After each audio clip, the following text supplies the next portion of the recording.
Halo para touring, selamat datang di Ayo Touring.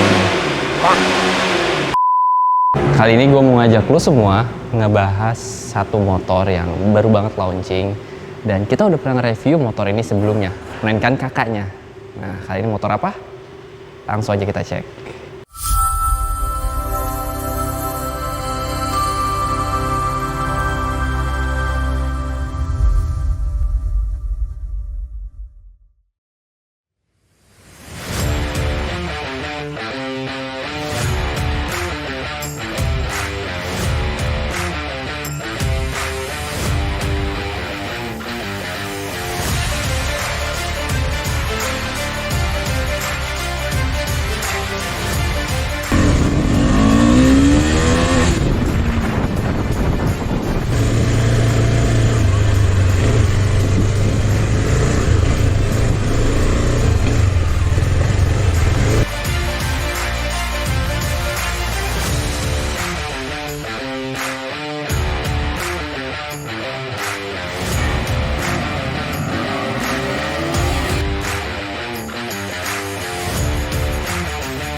KTM 250 Adventure baru banget masuk tahun ini di Indonesia.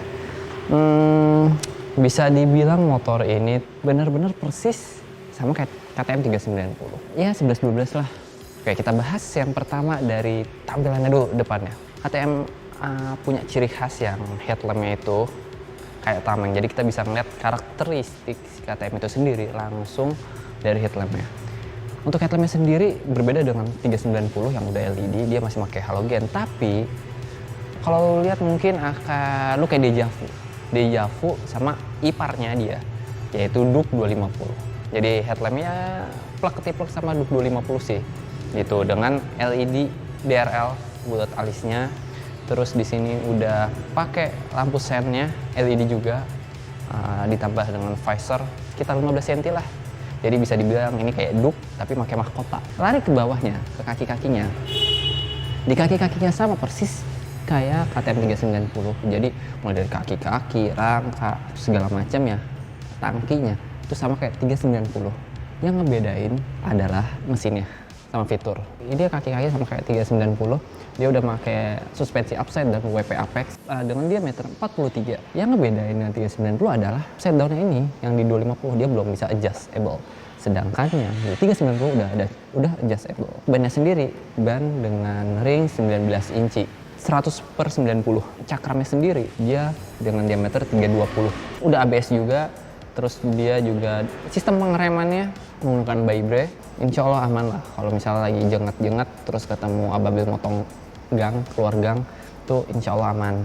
Yang unik ya seperti biasa untuk penempatan plat nomornya nih, mungkin pada bingung kan, ini plat nomor bakal ditaruh di mana? Kalau dari KTM memberikan dudukan nanti di sini ada plat nomor. Jadi ya bisa dibilang si Adventure ini kayak punya kumis lah, kumis tipis gitu berbentuk plat nomor. Cuman itu bisa kalian akalin, bisa kalian pindahin ke bawah radiator meskipun fitmentnya akan susah dan rawan, atau pindah ke atas meskipun kita tidak menyarankan karena alasan safety. Jadi mendingan ikutin bawaan pabrik aja. Kita lari ke belakangnya. Bagian ini yang gue demen, perbokongan duniawi. Aduh bentar, dah, perbokongan duniawi.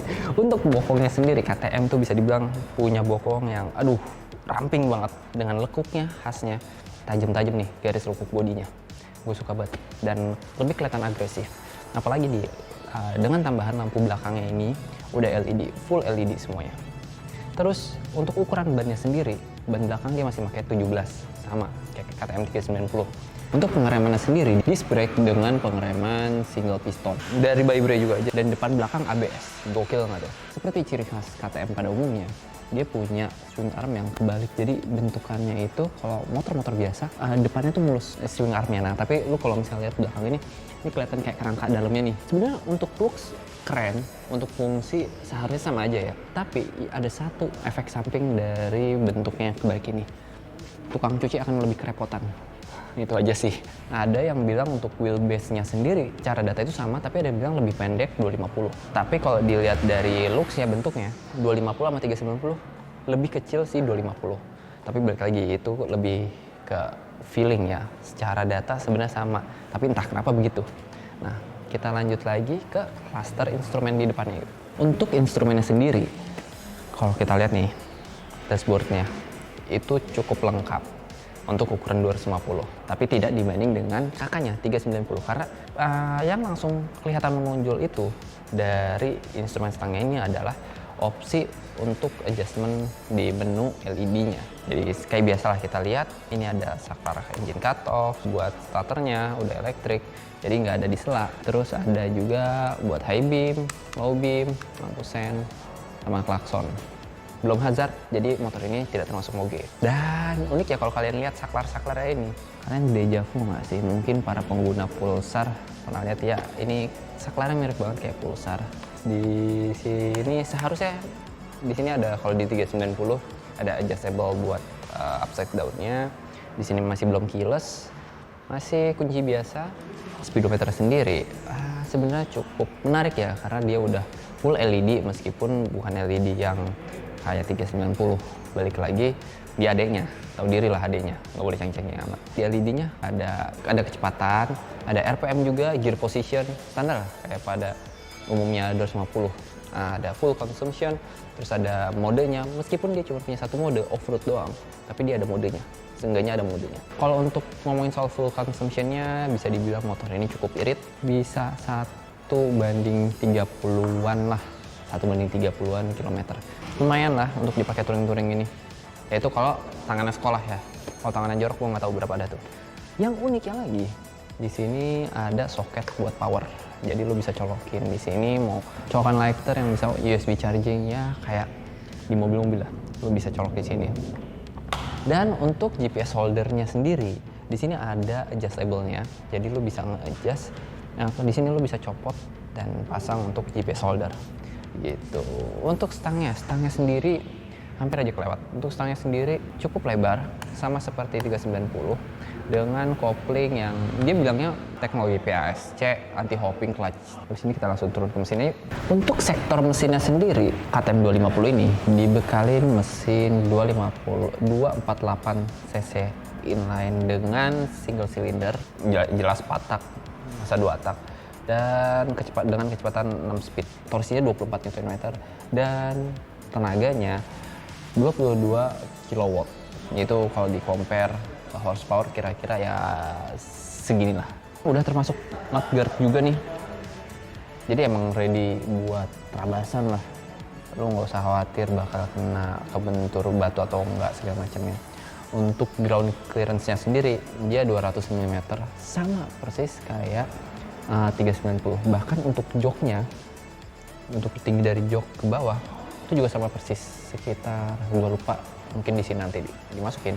Dan dia udah pakai radiator, aman lah untuk perjalanan lu mau berat atau ringan gitu, atau touring lucu-lucuan cocok sih. Kalau buat ke Bali doang mah cincai lah. Mungkin itu kita abis ini lanjut body dan kawan-kawannya. Balik lagi ke atas.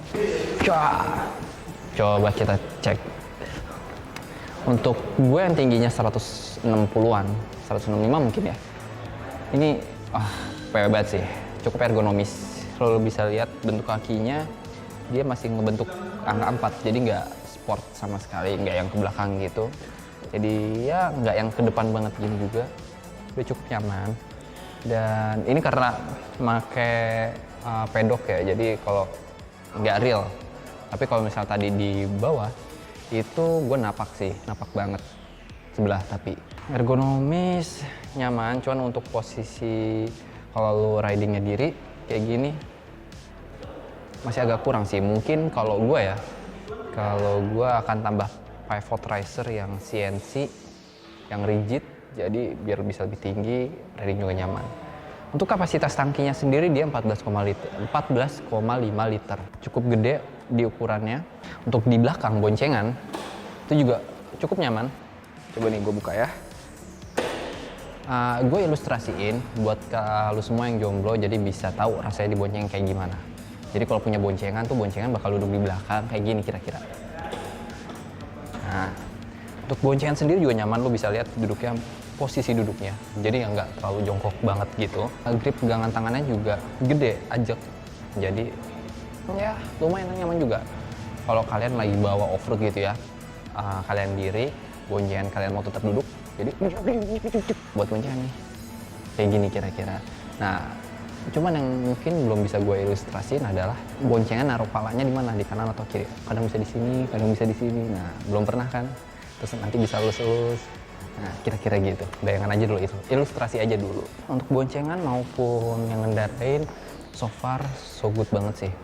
Untuk di kelasnya, dengan torsi yang cukup gede, cukup berlimpah. Kira-kira seperti itu. Oke, kesimpulannya KTM 250 Adventure dengan harga 79 juta rupiah on the road Jabodetabek, apakah worth to buy? Menurut gue sih ya. Dengan apa yang lo dapat di sini, dengan torsi bawahnya, dengan spesifikasinya untuk di kelasnya itu masih worth to buy. Apalagi KTM 250 ini kalian bisa bawa untuk ke jalur rentengan kayak ya kalau kalian berani bawa ke Hambalang itu masih bisa sebenarnya. Keberlimpahan torsinya sih yang gue suka di kelasnya, itu yang lumayan. Untuk looks juga cukup gahar. Dan kalau gue setelah meminang ini, kira-kira gue akan tambah visor depan, gue akan tambah bracket buat GPS.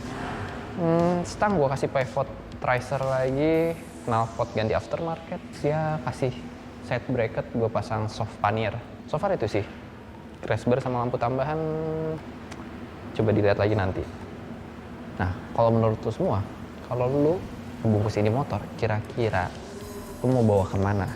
Dan lu bakal tambahin ini motor apa sih? Komen di bawah. Hati-hati di jalan, stay healthy, stay safe saat riding. Oke, salam Ayo Touring.